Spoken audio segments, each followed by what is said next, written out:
এটা রাখ। মুখের রুমালটা খুলে জয়ের হাতে প্যাঁচাতে প্যাঁচাতে বলল।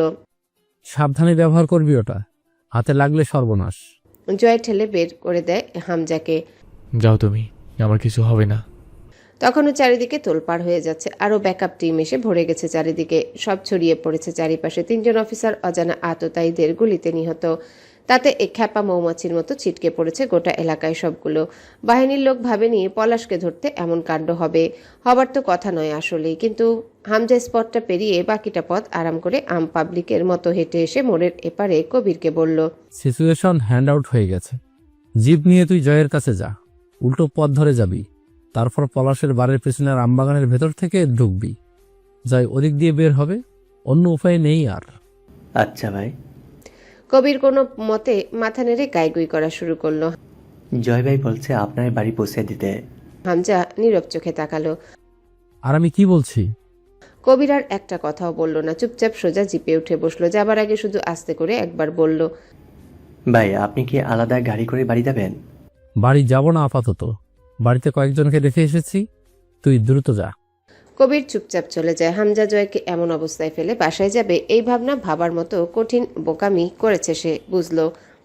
পলাশ তখনও পুলের ধারে দাঁড়ানো। ওর হাতে হ্যান্ডকাফ পরানোর পর পুলিশদের ওর দিকে আর খেয়ালই নেই। পুরো মনোযোগটা 3 মরদেহ অজানা হামলাকারীদের উপর পড়েছে। পলাশের কাছে তখন মাত্র 2জন রক্ষী, তবু বেশ দায়সারাভাবে দাঁড়িয়ে।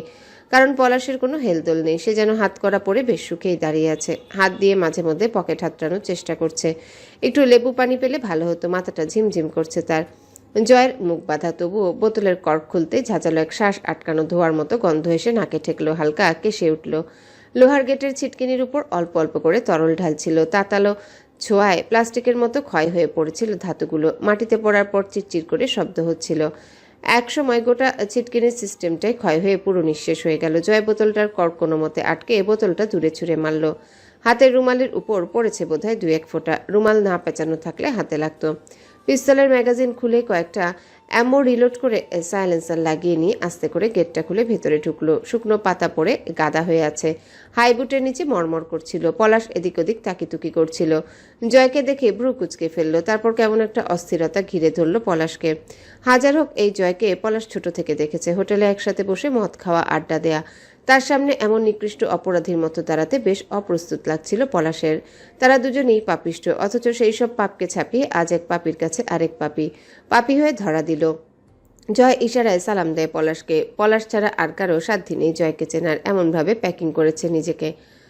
পুলিশ দুটো জয়কে খেয়াল করে রাইফেল তাক করার আগেই লুটিয়ে পড়ল মাটিতে। জয়ের সেমি অটোমেটিক পিস্তলের 3টা বুলেট, দুটো প্রাণহীন দেহ। পলাশ দৌড়ে ভেতরের দিকে এগিয়ে যেতে চায়। ফোর্সে সবাই সামনের দিকে। এটাই বোকামি ওদের। 2জনকে রেখে ওরা নিশ্চিন্তে আততায়ী খুঁজছে। অবশ্য কারণ আছে, এখনো খণ্ডযুদ্ধ চলছে সামনে।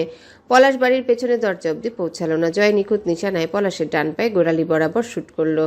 থুবড়ে পড়ে যায় পলাশ। তখনই ঢুকলো কবিরের সাথে 3জন। পলাশের মুখে খানিকটা কাপড় গুজে ওকে টেনে বাগানের ভেতরে নেবার পর পুলিশের কয়েকজন এপারে এলো। গোটা ঘটনাটা পুলিশ বাহিনী পলাশের বাড়িতে ঢোকার 5 মিনিটের মাঝে ঘটে গেল। একই সাথে বিভিন্ন দিকে বিভিন্নভাবে সেট আপ হয়ে শেষ অবধি জয় গাড়ি ভাগিয়ে আমবাগান পেরিয়ে ঢুকে পড়লো এক গ্যারেজে। সেখানকার শাটার ডাউন হলো। পুলিশের বাহিনীর নাগালের ভেতরেই তারা তখন নাগাল ছাড়ানো ফেরারি।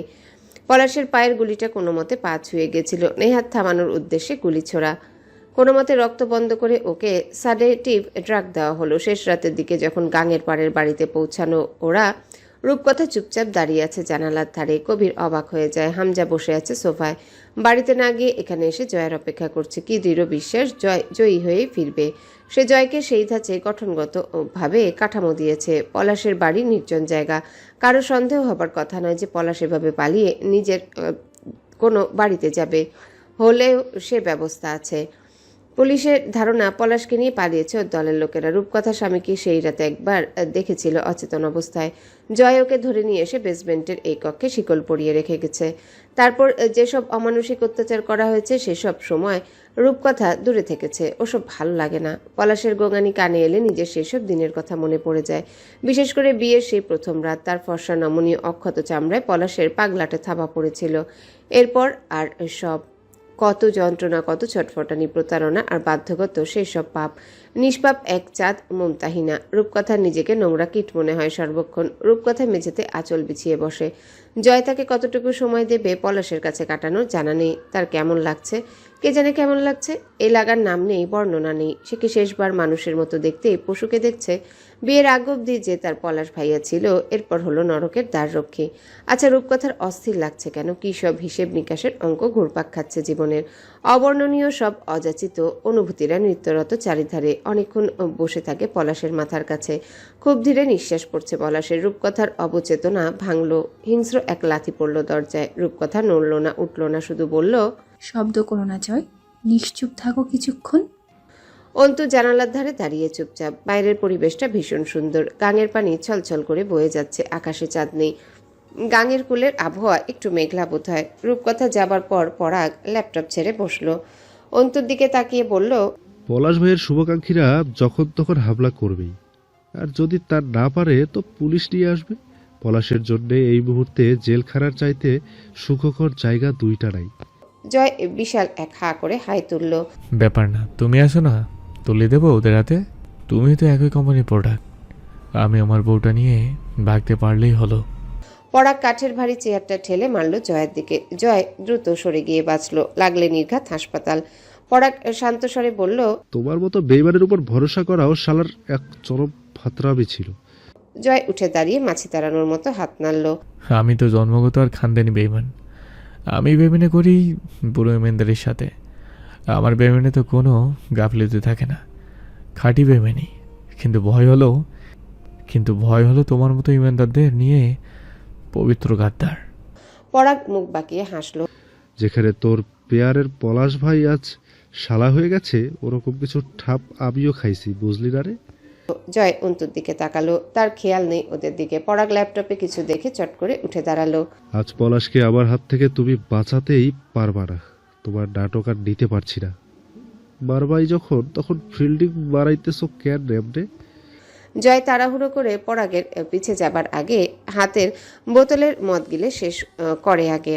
তারপর পরাগের পেছনে দাঁড়ায়। আবার কি মনে পড়ে দৌড়ে ফিরে আসে। এরপর একটা ভরা বোতল নিয়ে আবারও দৌড়। পরাগ গিয়ে দরজায় দুটো সজোরে লাথি মারল। রূপকথার কথা শুনে রেগে উঠল। জয় না আমি, দরজা খোল। আমার মার কিছু হইলে তোর 14 গোষ্ঠীর অবস্থা আমি তোর ওই বেজন্মার মতো করে ছাড়ব। রূপ, দরজা খোল। রূপকথা অবাক হয়ে দরজা খুলে। বুয়ার কি হয়েছে? আমি কেন এসেছি এখানে?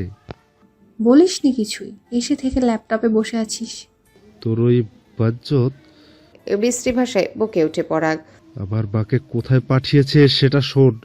যতক্ষণে বলবে ততক্ষণ ওর আয়ু আছে। চিরকাল তোদের ফরমায়েশে খেটেছে, তার বদলে লাথি মানহানি ছাড়া কিচ্ছু পাইনি। তোর বাপ মরেছে, এবারেই মরবে। বাকিটার ভোগ আমার আর মার তো লোকে। জয় এসে টেনে হিচড়ে নিয়ে গেল পরাগকে। পরাগ সমান তালে বকে যাচ্ছে। জয় একবার খামচে মুখটা চেপে ধরল। পরাগ ঝপাট করে এক ঘুষি মারে জয়ের নাকের উপর। তখন ওরা গাঙের কুলে চলে এসেছে। অন্ধকার চারিদিক। প্রায় সকাল হয়ে এসেছে, পাখি ডাকছে। জয়ের নাক দিয়ে রক্ত পড়ে প্রায়। ঘুষির আঘাতে কপ কপ করে রক্ত বেরিয়ে এলো। আঙ্গুলের ডগায় রক্ত মুছে পরাগকে দুটো ঘুষি সহ শেষ অবধি একটা লাথিতে গাঙের পানিতে ফেলে দিল। টাল সামলাতে না পেরে নিজেও গাঙের কুলের কাদায় পা পিছলে পড়ল। পরাগ পা ধরে টেনে পানিতে নামানোর চেষ্টা করে। জয় শক্ত করে কিসের একটা শিকড় টেনে ধরে নিজেকে পানিতে পড়া থেকে বাঁচালো তো, অথচ পুরো শরীর ইতিমধ্যেই ভিজে গেছে। কাদামাটিতে পরনের পোশাক শেষ। শেষ অবধি ঝাড়া মেরে পরাগকে পানিতে ফেলে রেখে বকতে বকতে উঠে এলো। পরাগ পড়ে রইল পানিতে। ফজরের আজানের আগে গাঙে গোসল করা ভালো। গাঙের এধার ঘেঁষে অনেকটা দূর রেখে এলো জয়। তেমন কেউ ছিল না। কাদামাটি সহ ভেজা শরীর বেসমেন্টে এসে বসলো।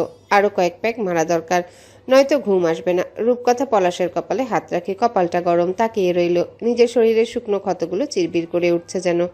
পলাশের সামনে নিজেকে ক্ষতবিক্ষত পড়ে থাকতে দেখেছে অজস্র বেলা, কিন্তু পলাশকে কখনো এভাবে দেখা হয়নি। রূপকথা আনমনে বলে ওঠে, জানো জয়, বিয়ের 3 বছরের মাথায় আমার গর্ভে একটা সন্তান এসেছিল। জয় হিপ ফ্লাস্কে দুটো চুমুক দিয়ে বলল, শুনেছিলাম। রূপকথা বলে চলে, তখন আমার গর্ভাবস্থার 4 মাস। সেই সময় এক রাতে পলাশের হাতে পড়লাম। পরদিন সকালে আমার গর্ভপাত হলো। 2 সপ্তাহ হাসপাতালে থেকে আমি খুব কেঁদেছিলাম জানো। জয় মাথা নাড়ল। কাদা তো ভালো, চোখের জীবাণু ব্যাকটেরিয়া ময়লা সব চোখের পানির সাথে ধুয়ে মুছে যায়। হোয়াট এভার, অ্যাকসেপ্ট মারবেন, দুঃখের সময় এটা ভালো কাজে দেয়। রূপকথা তাকালো, একই সুরে বলতে লাগলো। তুমি জানো, পাপির ঘর করা কারাবাসের চেয়েও কঠিন। পাপিষ্ঠর সাথে বাস করতে করতে বড়জোর পাপী হওয়া যায় ঠিক মতো, এর বেশি উপকার নেই। জয় ঘাট ছাকালো। উফ, আপনি এইসব মেয়েলি দুঃখের কথা আমায় শুনে কোনো ফায়দা পাবেন না, এক ফোঁটাও না, সান্ত্বনা অবধিও না। ব্রাদার, আমার বউকে শোনান, সে নিজেও ভুক্তভোগী, তাই সে আপনার দুঃখ বুঝবে, সহমত পোষণ করবে, আবার মাল মশলা মেরে নিজের দুঃখের পেঁচাল শোনাবে। আলাপ জমবে ভালো। তার চেয়ে ভালো কথা আমিও আপনার স্বামী তরিকায় মরি। আমার কাছে এসব কাহিনী শোনা ধান্দাটা লস প্রজেক্ট হয়ে যাবে। রূপকথা বসে রইল চুপচাপ কিছুক্ষণ। সে বিদেশ থেকে পড়ালেখা সেরে দেশে ফিরে কয়েদ খাটছিল এত বছর। পরিস্থিতি বিশেষ পারিপার্শ্বিক সকল অর্জন ফিকে পড়ে যায়। যার বাবা জঘন্য অপরাধী, স্বামীটা হিংস্র পশুকেও হার মানায়, রূপকথার কি করা উচিত ছিল সেই অবস্থায়? শেষ রাতের দিকে পলাশ চোখ খুলে উঠে বসলো আস্তে করে। রূপকথাকে বসে থাকতে দেখে চমকে গেল, জড়ানো গলায় বলল, রূপ। রূপকথা জবাব না দিয়ে তাকিয়ে আছে। পলাশ বলল, ওরা তোকে আটকে রেখেছে রূপ, তুইও বিশ্বাসঘাতকতা করলি রূপ। রূপকথা অপলক তাকিয়ে বলে, নিজের বাড়িতে আটকে রাখা কেমন? আমি তো এখানেই ছিলাম। পলাশের হাত দুটোই গভীর ক্ষত, পেরেক গাঁথা হয়েছে হাতে। দক্ষ এই কাজটা হামজার। কাঠের আসবাবে পেরেক গাঁথার মতো করে পলাশের হাতে পেরেক মারা হয়েছে। চাপটি ধরা রক্তের দানা হাতে কাদামাটির মতো শুকিয়ে আছে। সেই হাত বাড়িয়ে পলাশ ছয় রূপকথাকে। রূপকথা চোখ বুজে, বুকের মধ্যেখানটায় যেন ত্রিশূল বিচ্ছে, বুকটা চিরছে ধীরে ধীরে, গেঁথে যাচ্ছে গভীরে। তার জীবনটা জীবন হলেও পারত, তার স্বামীটা মানুষ হলেও পারত। সে এক জোড়াতালি দেওয়া ছিন্ন ভিন্ন শরীরের অধিকারিণী না হয়ে একজন সুন্দর পুরুষের সুশ্রী স্ত্রী হলেও পারত। সে কোনো ঘৃণ্য রুচি সম্পন্ন পিতার সন্তান না হয়ে আমজাদ সাহেবের মতো বাবার মেয়ে হলেও পারত। চোখ খোলে রূপকথা, কই আমজাদ সাহেবের মেয়েটাও যে ভালো নেই। মূলত ভালো থাকাটা জীবন নয়।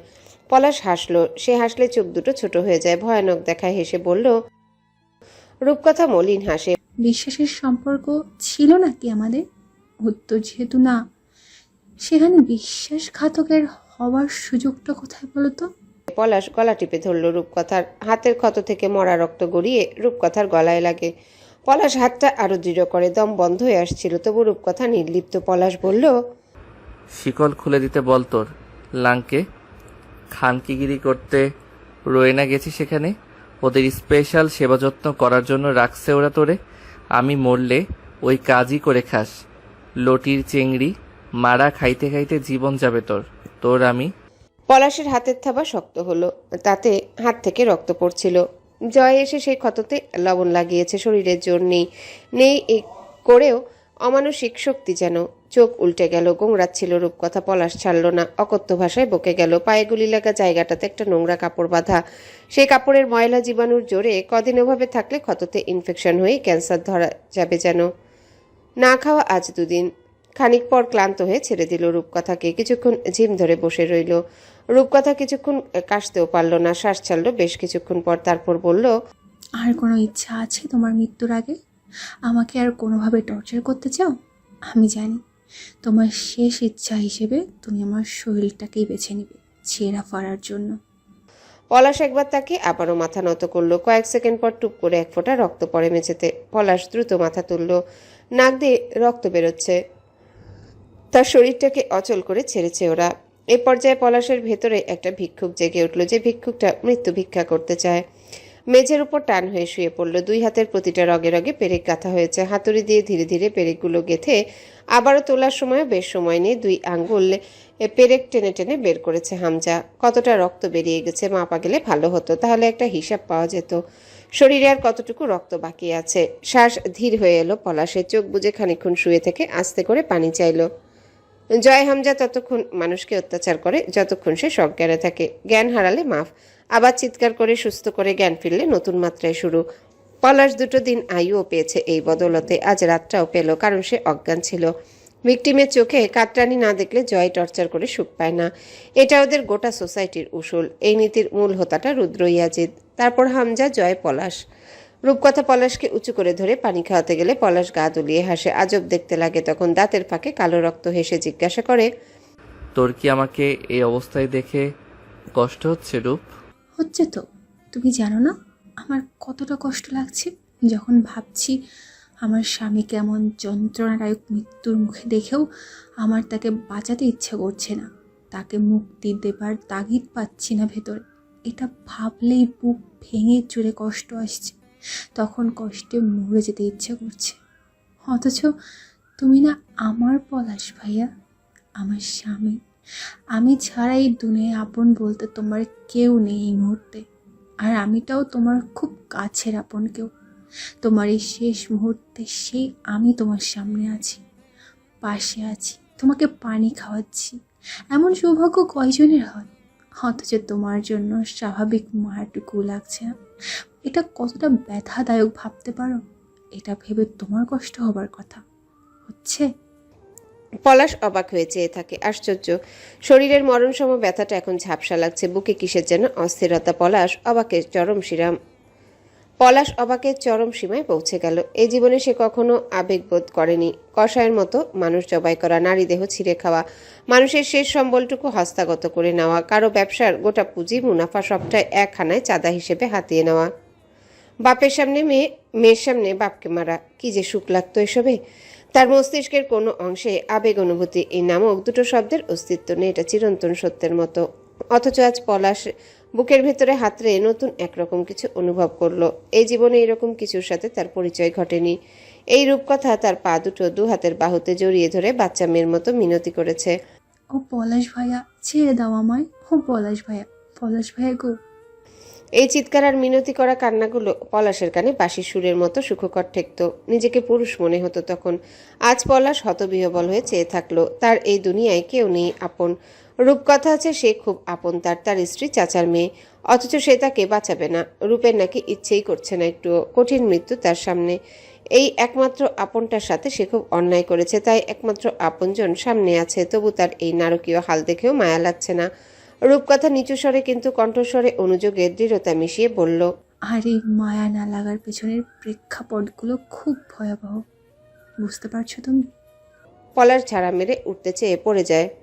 তার রূপকথা ভীষণ রূপবতী, ঠিক রূপকথা রাজকুমারীদের মতন শিক্ষিত, কথা বলে কি সুন্দর করে।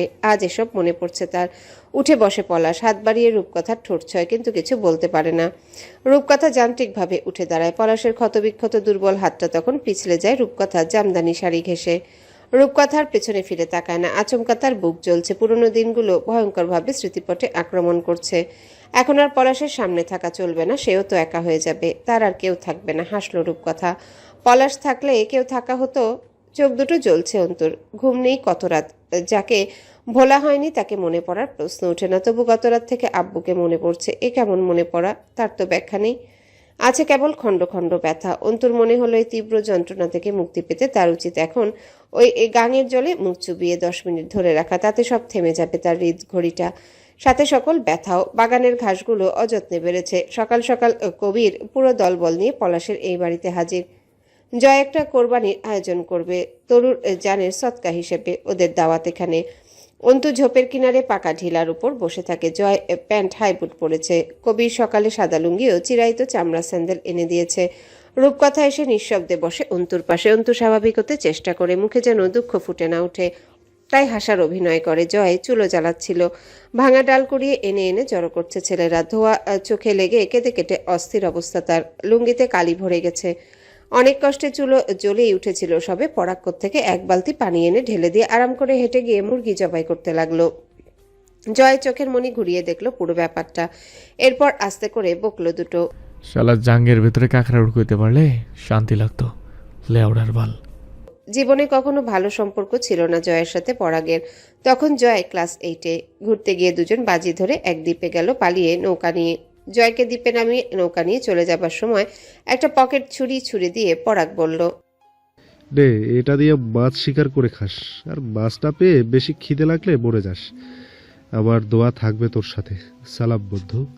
এরপর জয় কিভাবে দুদিন পর সেখান থেকে ফিরেছিল সে এক ইতিহাস। তারপর আর দুজনের জীবনে বনিবনা হয়নি। অন্তু সেদিন রূপকথাকে জিজ্ঞাসা করেছিল। আপনি জয় আমিরকে বেশ জানেন তাই না? রূপকথা কিছুটা সময় নিয়ে জবাব দেয়, আমার বিয়ে হয়েছে 2009। তখন যাই অনার্স 2য় বর্ষে। সেই সময় হোটেলে রোজ ওর যাতায়াত ছিল। কখনো কখনো অতিরিক্ত মদ খেয়ে সাথে চুরুট টেনে কাস্তে কাস্তে বমি করে ভাসিয়ে ফেলতো। জ্বরে গা পুড়ে যেত, তবু কোনো মেয়ের সাহস ছিল না ওর কাছে গিয়ে ওকে সেবা দেওয়া। রূপকথা সামান্য হাসলো। জানো তো, সে আবার কারো সেবা আদর যত্নের ভুক্তভোগী না। তখন আমাদের আগের ভিলার পাশের বিল্ডিংটা হোটেল ছিল। কোনো কারণে গেলে দেখেছি বেহুশের মতো পড়ে আছে, তবুও কাউকে সেবা করতে দিচ্ছে না। আমি গিয়ে থমকে ধামকে জোর করে টেনে বাড়িতে নিয়ে যেতাম। প্রথম দিন এক থাপ্পড়ও খেয়েছিল আমার হাতের বেশি ভাব ধরায়। অন্তু মুখ তুলল। কখনো সরাসরি তাকে স্নেহের কাঙাল মনে হয়নি?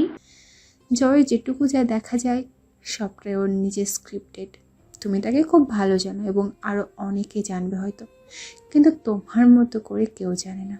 কত রাত জ্বরের ঘোরে কাতরেছে, মাথায় পানি দিতে গিয়ে শার্ট খুলেছে, দেখেছি শরীরে অজস্র দাগ, কোনোটা তাজা কোনোটা অনেকটা পুরনো। অথচ এত এত রাত পড়ে থেকেছে বেহের অবস্থায়, তবু কোনোদিন ওর অতীত বা ভেতর সম্পর্কে একটা কথা জানতে পারেনি। অন্তু কথা ঘোরায়। থাপ্পড় খেয়ে কি করলো? দীর্ঘ এক শ্বাস টেনে উদাসীন স্বরে বলল রূপকথা। বেগকেলের মতো চেয়ে রইল। এবার চুপচাপ যা বললাম শুনল। রূপকথা একটু চুপ থেকে বলল, সেসব দিনে ঘুমের ঘরে তরুকে ডাকতো দুটো ঘুমের ওষুধ দেবার জন্য। অন্তু ঠোঁট বাঁকিয়ে হাসলো। সকল যন্ত্রণার একটাই ঔষধ, ঘুমের ঔষধ, আর নয়তো মদ গিলে ঘুমানো। চমৎকার তো। রূপকথা তাকালো অন্তুর দিকে। তুমি জানো, তোমার আর ওর মাঝে অসংখ্য মিল আছে। অন্তু তীব্র প্রতিবাদ জানায়। প্রশ্নই ওঠে না। রূপকথা শাড়ির আঁচলে ঘাম মুছে বলল, অস্বীকার করে অনস্বীকার্যকে এড়াতে পারবে না। জয়ের আয়নায় দেখা যাওয়া প্রতিবিম্বটা হলে তুমি, একই তবে বিপরীত। দুজন একযোগে তাকালো জয়ের দিকে। সে এখন ঘাসের উপর টান টান হয়ে শুয়ে পড়েছে, ঘাড়ের নিচে হাত রেখে আকাশের দিকে তাকিয়ে আছে। গাঙের পাশে সব সময় সনসনে বাতাস, কপালের কাছে চুলগুলো উড়ছে। অপর হাতটাও এবার ঘাড়ের নিচে গুজে গলা ছেড়ে এক ভারী টান ধরল। রূপকথা একদৃষ্টে জয়ের দিকে চেয়ে থেকে বলল, জয়কে আমার একটা মানচিত্রের মতন লাগে। এক এক দিকের দৃষ্টির কোণ থেকে তাকে এক একভাবে আবিষ্কার করা যায়। পাপের কোনো দিক কোণ নেই। যেদিক থেকেই দেখুন ওটা পাপ এবং পাপ। রূপকথা হাসে। ভুল বলনি। পলাশের হাত থেকেই জয় কতবার আমাকে ছাড়িয়েছে। এরপর একবার পলাশের সাথে ঝামেলা করে আমাকে ওদের বাড়িতে নিয়ে গিয়ে রাখলো। তখন নিশ্চিত হয়ে শুধায় অন্তু। কোন বাড়িতে? আমি নিবাস। আপনি ওখানে ছিলেন? ছিলাম। মজার কথা শুনবে, রেখে এলো আমায়, অথচ জীবনে দেখতে গেল না। আর বেঁচে আছি না মরেছি। আমি যে ওকে না জানিয়ে চলে গেছিলাম ও বাড়ি থেকে, সেটাও জেনেছে ও এক সপ্তাহ পর। অন্তুর হাসি পেল। এছাড়া এরা আর কি আশা রাখে? জয় আমিরের কাছে বলল, বাড়িটা কেমন বলতে পারেন? তোমার শ্বশুর বাড়ি তো, সেটার ব্যাপারে আমার কাছে জানা কেন? নিজে গিয়ে জানবে। আমি সেই হিসাব থাক আপাতত, আপনি বলুন। অল্প চুপ থেকে রূপকথা চোখ তুলে তাকালো অন্তুর দিকে। তুমি আমাকে ঘৃণা করো অন্তু? অন্তু প্রসঙ্গ বদলায়। বাড়িটা কি পুরনো আমলের? রূপকথা জবাব দিল না। পদে পদে অন্তুর মাঝে জয় আমিরের ছাপ ফুটে ওঠে, যা মুখে প্রকাশ করতে ইচ্ছুক নয়। সেই কথাটা ভীষণ সন্তর্পণে এড়িয়ে যায় এরা। রূপকথার বুক আরেকটু ভার হলো। অন্তুর সুপ্ত ঘৃণা রয়েই গেছে তার উপর আজও। হ্যালো বন্ধুরা, পরবর্তী পার্ট খুব তাড়াতাড়ি আসবে, তো সবাই অপেক্ষায় থাকো। আর চ্যানেলটি যারা এখনো সাবস্ক্রাইব করোনি তারা পরবর্তী পার্ট দেখার জন্য চ্যানেলটি সাবস্ক্রাইব করে রেখো। ধন্যবাদ সবাইকে, আমাদের সাথেই থেকো।